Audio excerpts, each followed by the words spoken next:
안녕하세요. 현대의 진리를 전하고 있는 에스더입니다. 오늘은 구속의 파노라마에 대해서 한번 공부해 보고자 합니다. 이 표는 재림 교인들이라면 다 보셨을 것입니다. 바로 이거 구속의 역사 도표입니다. 이거 많이 보셨을 것입니다.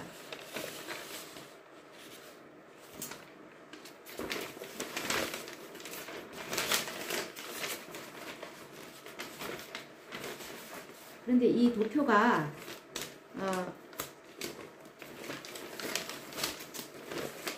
개인적으로 이렇게 소장을 하고 있을지는 몰라도 이 도표를 공부해 보신 분은 그리 많지 않으실 것입니다.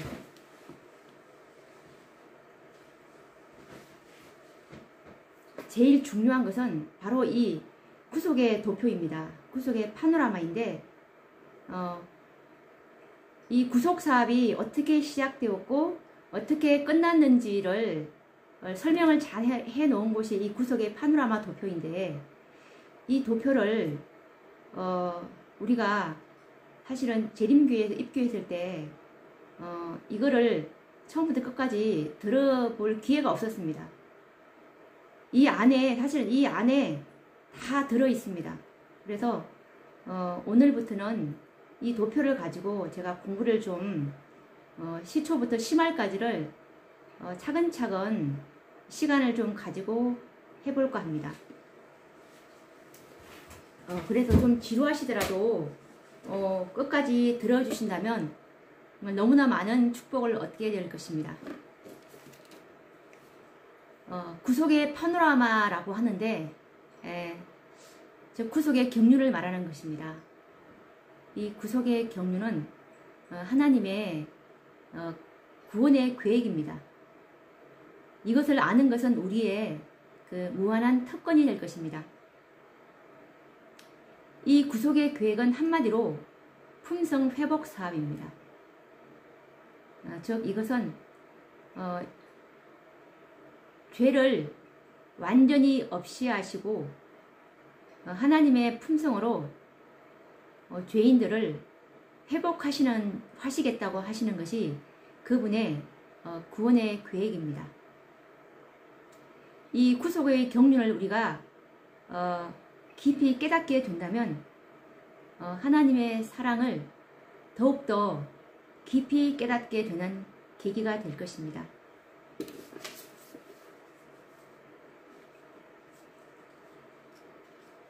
이 하나님의 인류에게 보여주신 이 구속의 계시가 6천년을 지나오면서 그 넓이와 깊이가 보다 넓게 확대되어 왔고, 그리고 봉함된 다니엘서가 열리고, 그리고 계시록의 의미가 더욱 뚜렷하게 제시되었고, 특히 또 하나님께서는 1844년 엘렌 G 화이트 여사에게 예언의 은사를 주시고 그리스도와 사단과의 대쟁투에서 과거와 현재와 미래를 밝히 보여주심으로 모호하던 모든 성경 해석을 우리들이 밝히 이해하게 되었습니다. 특히 이 말세, 즉 지성소 시대를 살아가는 재림 성도들에게는 주님의 재림만큼이나 큰 사건은 없을 것입니다. 그런데 주님의 재림을 기다린다고 공언하시는 재림 성도님들이 주님의 재림이 언제 있을지 모른다면 이 얼마나 난처한 일이겠습니까?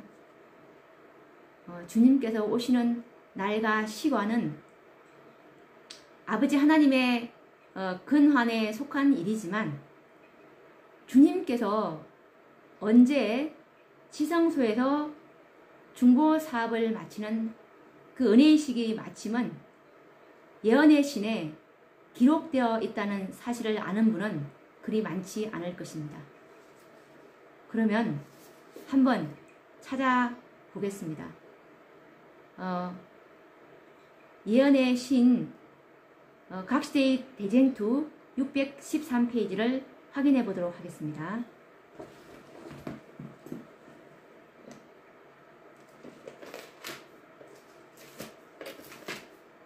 대쟁투 613페이지입니다. 613페이지 환난의 때입니다. 우선 제39장입니다. 그러면 제가 읽어보도록 하겠습니다. 환난의 때 제39장 은혜의 시기가 지나가고 환난의 때가 옴. 그 때에 내 민족을 호위하는 대군 미가엘이 일어날 것이오. 또 환난이 있으리니 이는 개국 이래로 그때까지 없던 환난일 것이며 그 때에 내 백성 중 무릇 책에 기록된 모든 자가 구원을 얻을 것이라. 이 말씀은 다니엘서 12장 1절에 나오는데 이 그때에라는 말은 언제냐면은 대군 미가엘이 일어날 때입니다. 이 대군 미가엘이 일어나고서 환난이 있겠다고 했는데 이 환난은 개국 이래로 없던 환난일 것이라고 했는데 바로 이 그때가 언제인지 대군 미가엘이 언제 일어나는지 그 뒤에 또 나와 있으니 또 읽어보도록 하겠습니다. 셋째 천사의 기별이 맞춰지면 세상의 죄인들을 위한 자비의 탄원은 더 이상 없다. 하나님의 백성들은 그들의 사업을 다 이루었다. 그들은 육회하게 되는 날이 주 앞으로부터 이르는 늦은 비를 받았으므로 그들 앞에 있는 시련의 때를 위해 준비를 했다. 이 말은 무슨 말이냐면 이제 셋째 천사의 기별이 다 맞춰지게 되면 그때 이제 큰 외침으로 바벨론 가운데 있는 하나님의 백성들이 다 나오게 됩니다. 다 나오게 되므로 이들이 늦은 비를 받을 수 있는 그런 정결한 상태가 되었기 때문에 하나님께서 이제 늦은 비를 다 부어주시고 그들 앞에 있는 시련의 때는 바로 환난의 때입니다. 환난의 때는 야곱의 환난이며 악인들에게는 7장인데 이 7장을 위한 이 준비가 바로 이 늦은 비인데 이 하나님께서 늦은 비를 부어주시는 두 가지 목적은 바벨론 가운데 있는 하나님의 백성을 불러내기 위한 능력을 부어주시는 1차적인 의미가 있고 그리고 두 번째 목적은 이제 야곱의 환난을 통과할 수 있는 힘을 주기 위해서 견딜 수 있는 힘을 주기 위해서 늦은 비를 부어주시는 두 가지 목적이 있었습니다. 또 계속 읽어보겠습니다. 이들이 이제 다 늦은 비를 다 받은 상황입니다. 하나님의 백성들이 다 늦은 비를 받은 상황인데 지상에서 돌아온 한 천사는 그의 일이 맞춰진 것을 보고한다. 마지막 시험이 이미 세상에 주어졌고 하나님의 계명에 충성한 것이 입증된 사람들은 모두 살아계신 하나님의 인 계시록 7장 2절을 받았다. 그때에 예수께서는 하늘 성소에서 당신의 중보 사업을 거치신다. 여기서 바로 아까 제가 조금 전에 말씀드린 우리가 예수님의 재림의 날과 시간은 알 수 없지만 예수님께서 언제 지성소에서 중보사업을 거치신다는 것을 이 말씀에 나와 있다고 했는데 바로 이 말씀이 그 말씀입니다. 하늘에서 중보사업을 거치시는 때가 바로 이 지상에서 돌아온 한 천사가 그의 일이 맞춰진 것을 보고 하니까 그의 일은 뭐냐? 바로 살아계신 하나님의 인, 이것을 모두가 다 받았을 때 이 모두는 누구냐면은 바로 하나님의 계명에 충성한 것이 입증된 사람들입니다. 이 사람들만 바로 살아계신 하나님의 인을 받으니까 그때 예수님께서 중보사업을 거치신다는 말씀입니다. 계속 읽어보도록 하겠습니다. 그분께서는 손을 들어 큰 음성으로 되었다고 말씀하신다. 그리고 그분께서 불의를 하는 자는 그대로 불의를 하고 더러운 자는 그대로 더럽고 의로운 자는 그대로 의를 행하고 거룩한 자는 그대로 거룩하게 하라고 엄숙히 선언하시자 온 하늘의 천사들은 그들의 면류관을 벗는다. 생사간에 모든 사람의 운명이 결정된다. 그리스도께서는 당신의 백성들을 위해 속죄 사업을 마치시고 그들의 죄를 도말하셨다. 주님의 백성의 수요는 찼다. 네, 이런 말씀이 있습니다.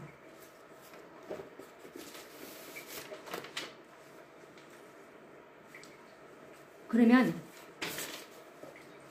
이 말이 또 어디에 있냐 하면 초기문집 279페이지에도 나와 있는데 여기서는 또 어떻게 표현하고 있는지 한번 알아보도록 하겠습니다. 초기문집 279페이지인데 이것은 초기문집 제66장 셋째 천사의 기별이 맞춰짐이라는 장입니다. 제가 한번 읽어보도록 하겠습니다. 페이지는 279페이지입니다. 나는 천사들이 하늘에서 왔다 갔다 하는 것을 보았다. 한 천사가 잉크통, 즉 뿔로 만든 것을 가지고 지구에서 돌아와 예수님께 자기의 일이 끝났음을 보고하고 성도들의 수가 차고 인치는 사업이 마쳤음을 보고했다. 그러자 나는 십계명이 들어있는 법궤 앞에서 봉사하시던 예수께서 향로를 내던지시는 것을 보았다. 그분은 그의 손을 치켜들고 다 이루었다 하고 큰 소리로 부르짖었다.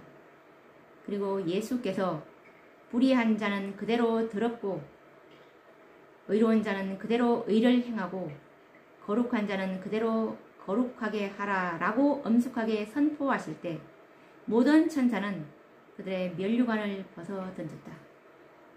예, 여기 말씀처럼 한 천사가 즉 잉크통 이거는 인치는 천사입니다. 잉크통은 그 서기관의 먹그릇을 찬 천사 에스겔 9장에 나오는 9장 4절에 나오는 바로 이 인치는 천사인데 이 인치는 천사가 이 인은 바로 아까 우리가 배웠듯이 각시대의 대쟁투 613, 614페이지에 나오는 살아계신 하나님의 인을 치는 천사가 바로 이 서기관의 먹그릇을 찬 천사와 동일한 그 천사입니다. 이 천사가 인치는 사업, 즉 살아계신 하나님의 인, 이것은 곧 하나님의 모든 계명에 순종했다는 것을 입증한 사람들에게만 처지는 인이라고 했습니다. 이 수요가 다 차니까 예수님께서는 향로를 던지시면서 중보사업을 끝낸다는 그 말씀을 우리가 확인할 수 있었습니다. 그러면 이 살아계신 하나님의 인은 인에 대해서 우리가 좀 알아야 됩니다. 왜냐하면 이 인이 살아계신 하나님의 인이 이게 바로 키포인트이기 때문입니다. 이 살아계신 하나님의 인은 아까 그 천사들이 그 인치는 그 수가 찰 때 보고가 딱 끝났다고 했습니다. 예수님 딱 제가 몇 명까지 제가 쳤습니다 라고 보고를 딱 하니까 예수님께서 중보사업을 마치셨던 것처럼 이 인이 분명히 수요가 있다는 것을 우리가 짐작할 수가 있습니다. 그러면 이 살아계신 하나님의 인에 대해서 조금 더 우리가 알아보도록 해야 될 것 같습니다. 그럼 살아계신 하나님의 인은 어디에 나와 있냐면 계시록 7장에 나와 있는데 계시록 7장을 한번 찾아보도록 하겠습니다.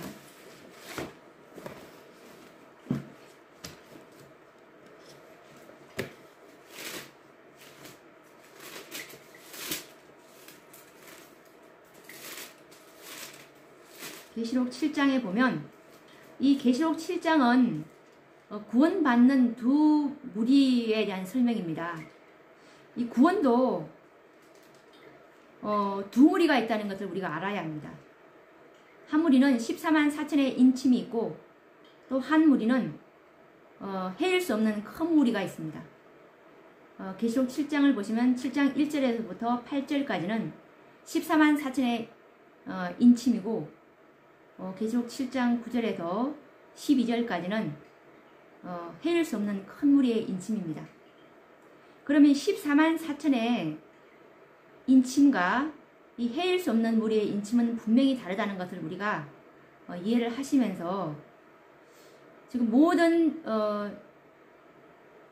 분들은 아니시겠지만 대부분의 재림 성도님들이 이 14만 4천의 인침에 대해서 상징이라는 이 속임수의 기만에 다 거의 빠져있는 상황입니다.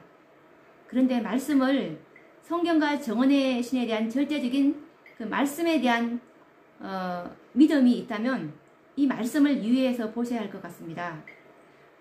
교회가 어떻게 가르치는지 목사님들이나 다른 분들이 어떻게 가르친다 할지라도 우리는 어린 양이 어디로 인도하든지 따라가는 자들이 되어야 할 것입니다.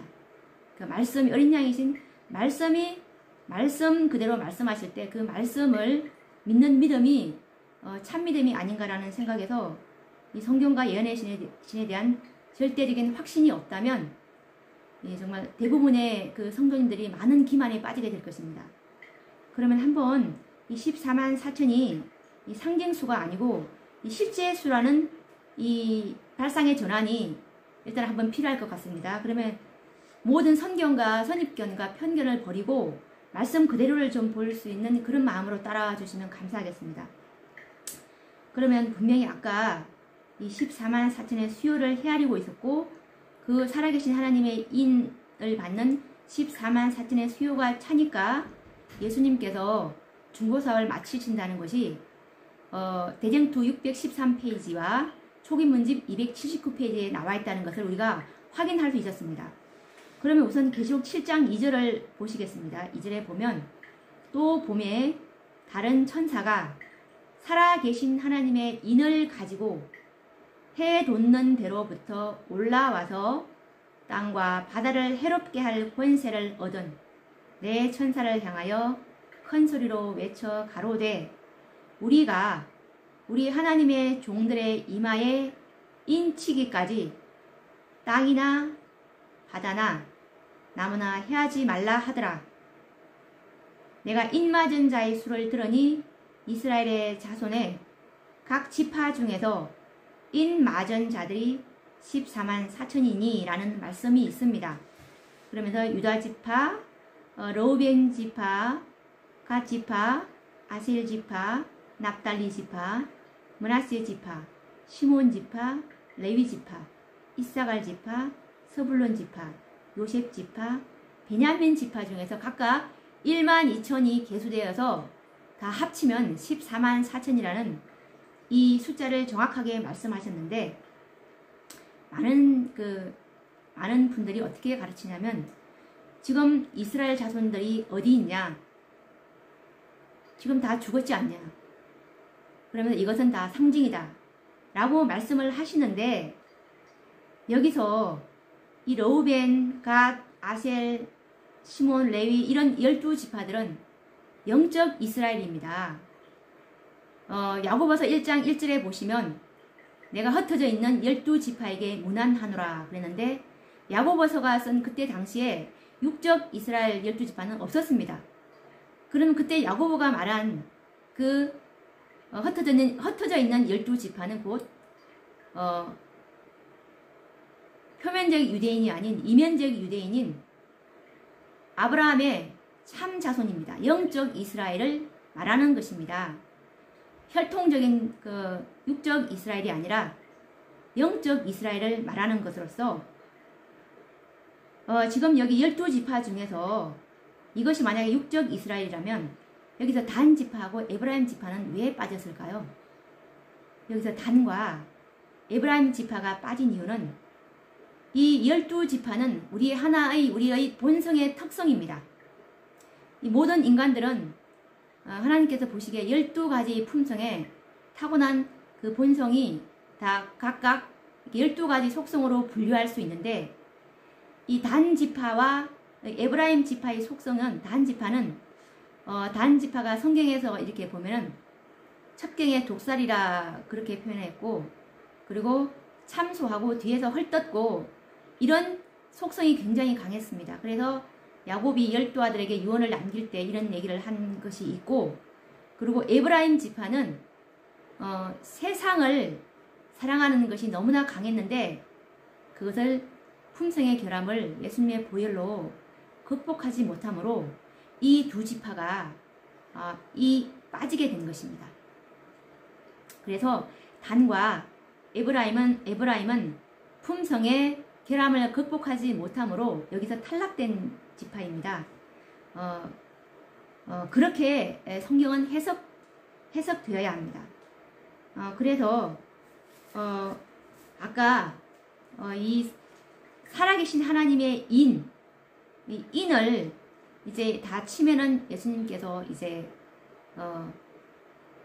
중보사업을 마치신다고 했는데, 그러면 이 살아계신 하나님의 이 인을 치는 표징이 무엇인지 한번 알아보도록 하겠습니다. 도대체 뭐가 표시이길래 이걸 인을 어떻게 치는지.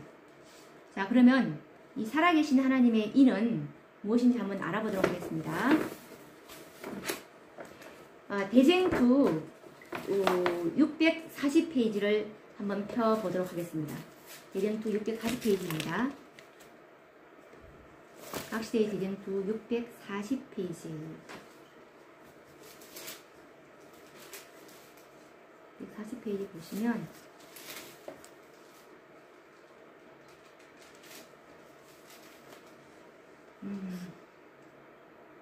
큰 제목은 하나님의 백성의 구원 40장이고, 그리고 작은 제목은 장엄한 승리의 노래인데 640페이지에 이렇게 나와 있습니다.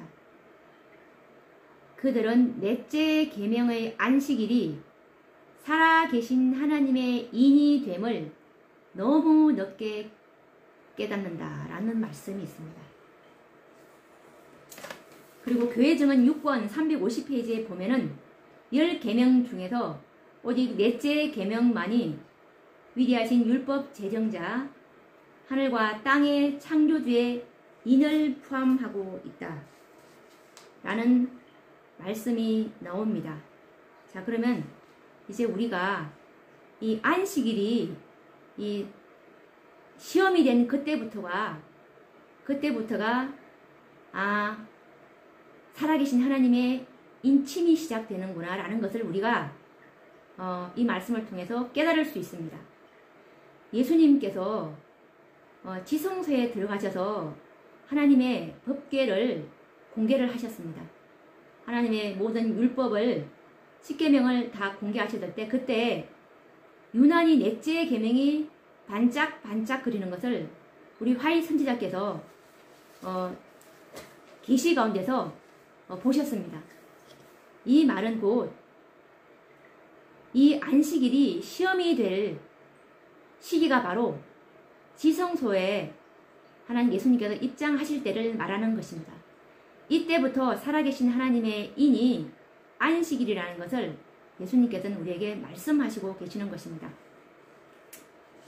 그러면 계시록 14장을 한번 우리가 보도록 하겠습니다. 계시록 14장에 이 14만 4천 살아계신 하나님의 인을 받는 이 14만 4천에 대해서 자세히 나와 있습니다.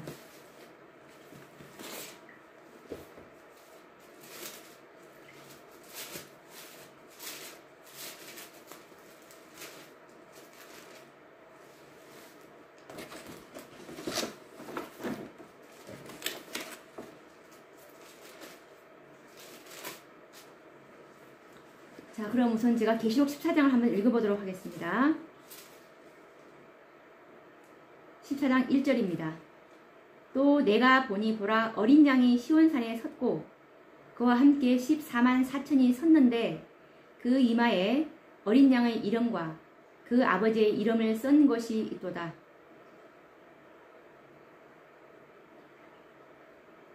내가 하늘에서 나는 소리를 들으니 많은 물소리도 같고 큰 외성도 같은데 내게 들리는 소리는 검고 타는 자들의 그 검고 타는 것 같더라. 저희가 보좌와 내 생물과 장로들 앞에서 새 노래를 부르니 땅에서 구속함을 얻은 14만 4천인 밖에는 능히 이 노래를 배울 자가 없더라. 이 사람들은 여자로 더불어 더럽히지 아니하고 정절이 있는 자라. 어린 양이 어디로 인도하든지 따라가는 자며 사람 가운데서 구속을 받아 처음 익은 열매로 하나님과 어린 양에게 속한 자들이니 그 입에 거짓말이 없고 흠이 없는 자들이더라. 그러면서 이제 이 14만 4천들의 이 특성을 말해줍니다. 이들은 여자로 더불어 더럽히지 아니하고 라고 했는데 이 여자는 곧 교회를 말합니다. 여자가 더럽혀져 있다고 하는 것을 보면서 이 교회가 이 더럽다는 말은 영적으로 해석을 해야 되는데 완전한 진리를 가르쳐주고 않다는 뜻입니다.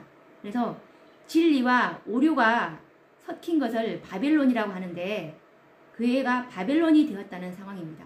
그래서 이 사람들은 오류를 전혀 취하지 아니하고 완전한 진리만을 소유한 자들이라는 뜻이고 정절이 있는 자라 오로지 진리만을 고수하는 자들이라는 뜻입니다. 그리고 어린 양이 어디로 인도하든지 따라가는 자는 이 말은 무슨 말이냐면 어린 양은 곧 말씀이신 예수님인데 따라간다는 것은 기별이 온다는 뜻입니다. 기별이 올 때마다 기별을 거절하지 않고 그 기별을 받고 또 다른 기별이 오면 그것이 하나님의 기별이라면 받고서 따라가는 자들이라고 했습니다. 기별을 받는 자들이 바로 어린 양이 어디로 인도하든지 따라가는 자입니다. 그러면서 사람 가운데서 구속을 받아 처음 익은 열매. 이것은 뭐냐? 저희 도마를 받은 첫 열매라는 뜻입니다. 완전히 저희 도마를 받은 백성들이라는 뜻이고 이들은 곧 하나님과 어린 양에게 속한 자들이며 그 입에 거짓말이 없고 흠이 없는 자들, 곧 완전한 자들을 말하는 것입니다. 이들은 곧 예수님의 지성소 봉사의 중보 혜택을 받을 자들이라는 뜻입니다. 지금 예수님께서 지성소에서 중보 사업을 하고 계시는데 지금 대부분의 그리스도인들이 이것을 간과하고 있습니다. 지성소에서는 완전한 것만 받으십니다. 내가 완전하니 너희도 완전하라는 것이 지성소 기별입니다. 그래서 우리의 표준은 예수님의 그 품성, 예수님의 그 품성에 이르지 못하는 표대가 목적이 표준을 그렇게 최대한 높이 두지 않으면 하나님께서는 받지 않으신다고 하셨습니다. 우리 상황에서 최선을 다하라는 뜻입니다. 내가 알고 있는 빛 가운데서 최선을 다할 때 하나님께서는 우리를 완전하다고 보시는 것입니다. 그래서 우리에게 하나님께서 이 예언의 신을 주신 것입니다. 이 마지막 이 지성소에서 받을 그 백성이 14만 4천인인데 이 백성들의 지식이 없어서 망하면 안 되기 때문에 이 예언의 신이 가장 높은 표준에 대한 지식이므로 우리는 성경 연구를 게을리하지 하면 안 된다는 뜻입니다. 그래서 저는 몰랐기 때문에 지키지 못했습니다 라는 그 말을 할 수가 없는 것입니다. 왜냐하면 우리에게 이미 빛이 다 주어졌고 연구할 시간은 충분히 우리에게 주어졌기 때문입니다. 그래서 우리의 표준은 이 예언의 신이, 성경과 예언의 신이 우리의 믿음의 절대적인 표준이 되어야 하며 우리의 행위의 표준이 되어야 합니다. 이렇게 할 때 우리가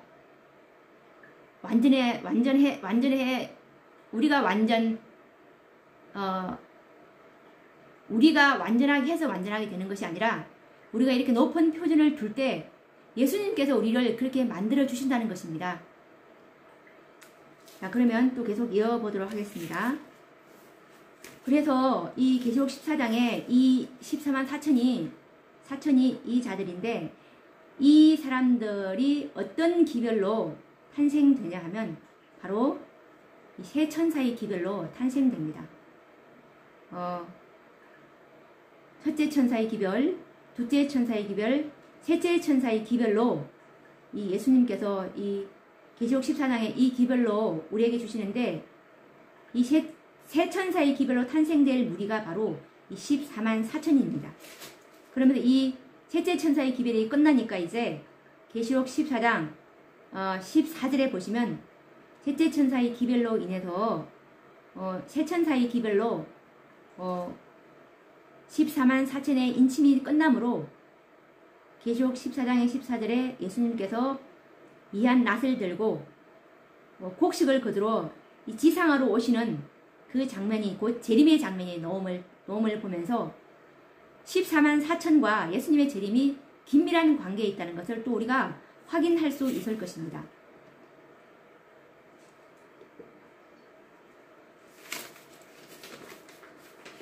그러면 예수님께서 이 14만 4천의 인침이 아까 지성소에서 그 하나님의 언약궤 속에 있는 넷째 계명이 시험받는 기별이라는 것을 보여주셨는데, 이 말씀을 증언의 말씀을 통해 또 확인을 해 보도록 하겠습니다. 초기 문집 254페이지를 펴보도록 하겠습니다. 초기 문집 254페이지에 보시면 제59장 셋째 천사의 기별이라는 장입니다. 이 셋째 천사의 기별에 보시면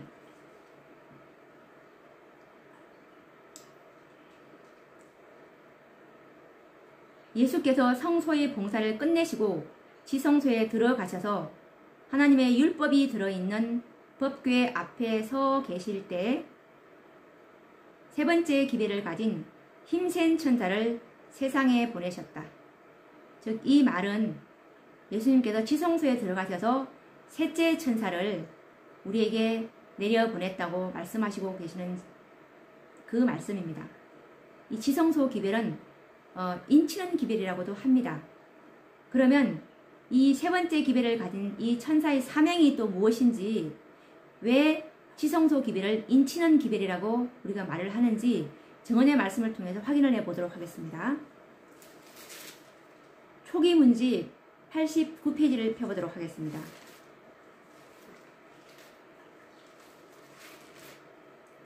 초기 문집 89페이지를 보시면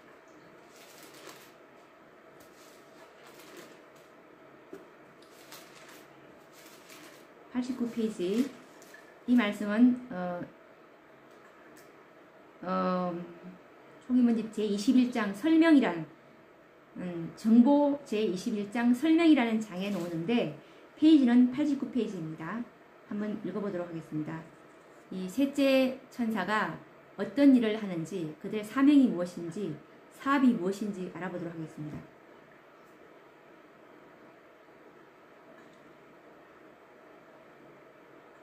나는 거기서 좁은 길을 여행하고 있는 소소의 무리를 보았다.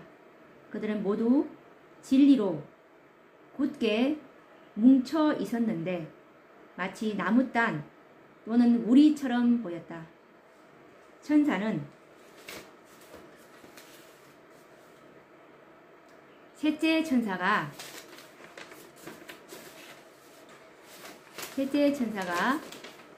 그들을 하늘 창고에 들이기 위하여 묶고 있으며 그들에게 인을 치고 있다라고 말했다. 그들은 마치 큰 고난과 극심한 환난을 겪은 사람들처럼 몹시 지쳐 보였다.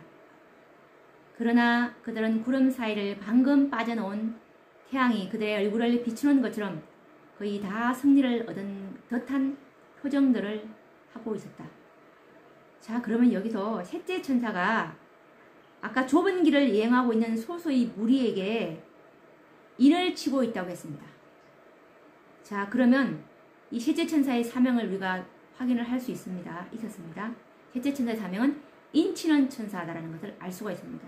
그들의 인은 살아계신 하나님의 인인데, 이 살아계신 하나님의 인은 안식일 기별이 왔을 때, 이 시험받는 기별이 바로 안식일 기별의 빛이 왔을 때, 곧 예수님께서 지성소에 들어가셨을 때부터라는 것을 우리가 알 수 있습니다. 그럼 이때부터 예수님께서 지성소에 들어가셨을 때가 바로 1844년 10월 22일인데 이때 이후로 안식일 빛을 받은 자들에게 주어지는 인이 바로 이 살아계신 하나님의 인을 받는 14만 4천이라는 인이라는 것을 알 수가 있는데, 이때부터 인치기 시작해서 14만 4천이 수요가 차면은 예수님께서 재림한다는 것을 우리가 이 말씀의 고리와 고리를 꿰어서 우리가 알 수가 있습니다. 그러면 이것을 볼 때 아직까지 14만 4천의 수요가 채워지지 않으므로 예수님이 오지 못하고 있다는 것을 우리가 알 수가 있는 것입니다. 왜 이들의 수요가 이렇게 채워지지 않을까요? 이들은 우리가 아까 봤듯이 흠도 점도 없는 완전한 품성을 소유한 자들이라고 했습니다.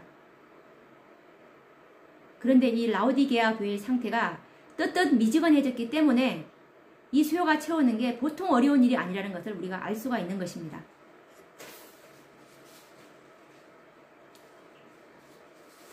그러면서 예수님께서 1844년 10월 22일 날 그때 이제 재림 선구자들의 대실망, 예수님께서 오시지 않은 그 대실망의 사건이 있었지 않았습니까? 그 실망 직후에 우리의 그 화이 선지자를 통해서 첫 계시를 보여주신 것이 바로 이 14만 4천인에 대한 계시입니다. 이 계시가 바로 초기 문집에 제일 처음에 나와 있는 계시입니다. 이 초기 문집이 화인여사가 제일 처음 쓰신 말씀인데, 처음 제일 받은 이 계시가 바로 이 14만 4천의 계시입니다. 예수님의 이 지성소 사업의 목적을 우리가 여기서 알 수 있는 것입니다. 내가 이 14만 4천을 만들어서 이 선악간의 대쟁투를 종결하시겠다는 것이 하나님의 포부이십니다. 그러면 이 나의 첫 계시가 언제 받았냐면 1844년 12월에 받은 계시입니다. 5명의 그 불과했던 그 여자들에게서 여자들이 그때 예배에 참석하고 있을 때 예수님께서 화인 여사에게 처음 보여주신 계시가 바로 이 14만 4천에 대한 계시인데, 이 14만 4천인들이 정말 이 계시 중에서 곧고 좁은 길을 향해 가는 소수의 무리를 보았다고 했습니다. 이 자들만이 나중에 하늘 도성에까지 이룰 수 있다는 것을 우리가 이 초기 문집 나의 첫 계시장을 자세히 읽어보시면, 빨리 읽으시면 안 됩니다. 한자 한자 그 뜻을 이해하면서 얘가 끝나면 다시 쉬었다가 또 이해를 하고 이렇게 해가면서 성령에게 간절히 기도하는 마음으로 읽어야 이것들이 제대로 깨달아질 수 있는 것입니다. 그래서 이 14만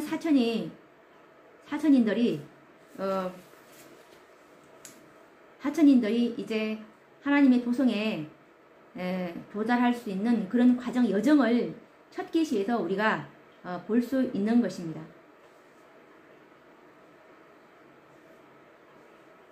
그러면 하나님은 왜 이 14만 4천을 왜 그토록 이렇게 기다리고 있을까요? 왜 14만 4천을 이렇게 기다리고 있는지 우리가 그걸 또 알아야 되는 것입니다. 마태복음 24장 14절을 보시면 이 천국 복음이 증거되기 위하여 전파되리니 그제야 끝이 오리라 라는 말씀이 있습니다.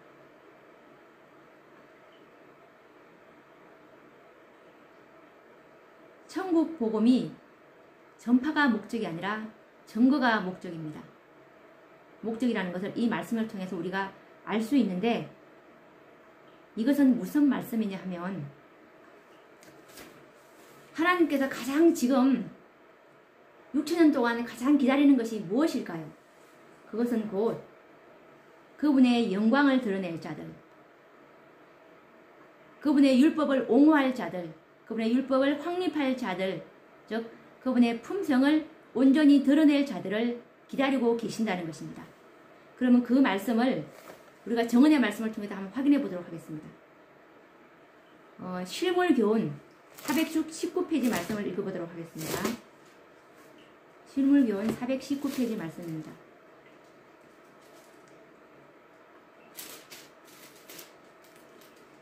이것은 그 실물교훈 열처녀 제29장 열처녀에 놓는 말씀인데 읽어보도록 하겠습니다. 그리스도께서는 무엇보다도 이 세상에서 당신의 영과 품성을 대표할 자들을 가장 크게 원하신다. 사람을 통하여 구조의 사랑이 세상에 나타나는 것보다 더 절실한 요구는 없다. 온 하늘은 사람의 마음에 즐거움과 축복이 될 거룩한 기름을 부어줄 수 있는 통로의 역할을 할 사람이 나타나기를 기다리고 있다.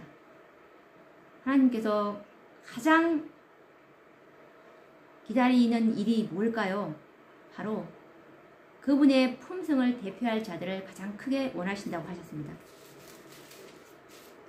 이게 관련된 또 다른 증언의 말씀이